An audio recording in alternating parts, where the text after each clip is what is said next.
आप लोग सीखेंगे। तो यहाँ पर देखेंगे, पहला दिया है ही का अर्थ होता वह, ये किसके लिए प्रयोग किया जाता है? पुरुष के लिए प्रयोग किया जाता है। सी का अर्थ होता वह, ये स्त्री के लिए यूज किया जाता है। इट का अर्थ होता है यह नेचुरल जो चीज़ें होती हैं उनके लिए इट का प्रयोग करते हैं।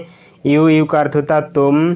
दे का अर्थ होता वे। वी का अर्थ होता हम। आई का अर्थ होता मैं। देम का अर्थ होता उनको। मी का अर्थ होता मुझे। अस का अर्थ होता है हमको। दिस का अर्थ होता है यहाँ पर जो नज़दीक की वस्तु होती है उनके लिए दिस का प्रयोग करते हैं। डेट का अर्थ होता वह, यहाँ पर क्या दूर की जो वस्तु होती है उनके लिए प्रयोग किया जाता है। उसका दोज का अर्थ होता वे और दीज का अर्थ होता ये। तो यहाँ पर दोज होता वो क्या दूर को बताता है और दीज होता ये पास की वस्तु।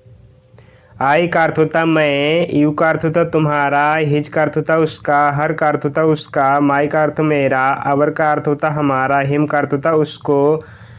नो का अर्थ होता नहीं। नोट का भी अर्थ होता नहीं। नेवर का अर्थ होता कभी नहीं। ऑलवेज का अर्थ होता हमेशा। वंस का अर्थ होता एक बार। एक का अर्थ होता एक। एन का अर्थ होता एक। यहाँ पर क्या दा जो होता है नेचुरल चीज़ों के हम क्या करते हैं दा का प्रयोग कर सकते हैं किसी प्रश्न। वेर का अर्थ होता कहाँ। हु का अर्थ होता कौन। विच का अर्थ होता कौन सा। व्हाट का अर्थ होता कहाँ। होम का अर्थ होता किसको।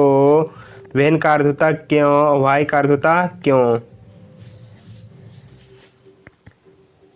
वेन का अर्थ होता कब। वाई का अर्थ होता क्यों।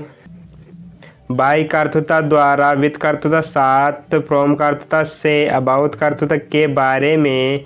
वीक फोर का अर्थ होता पहले। आफ्टर का अर्थ होता बाद में। एंड का अर्थ होता और बट का अर्थ होता लेकिन। हाउ का अर्थ होता कैसे। लुक का अर्थ होता देखना। मैनी का अर्थ होता अनेक। ईच का अर्थ होता प्रति।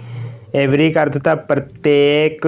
मच का अर्थ होता अधिक। आल्सो का अर्थ होता है भी। बट का अर्थ होता लेकिन। और का अर्थ होता या। इफ का अर्थ होता याद। सो का अर्थ होता इत्यादि। एज का अर्थ होता चूंकि। जस्ट का अर्थ होता कभी। बिकॉज का अर्थ होता क्योंकि। ओन का अर्थ होता पर। एट का अर्थ होता भी पर होता। इन का अर्थ होता मैं। टू का अर्थ होता को। ऑफ का अर्थ होता का। फॉर का अर्थ होता के लिए। नाउ का अर्थ होता अब।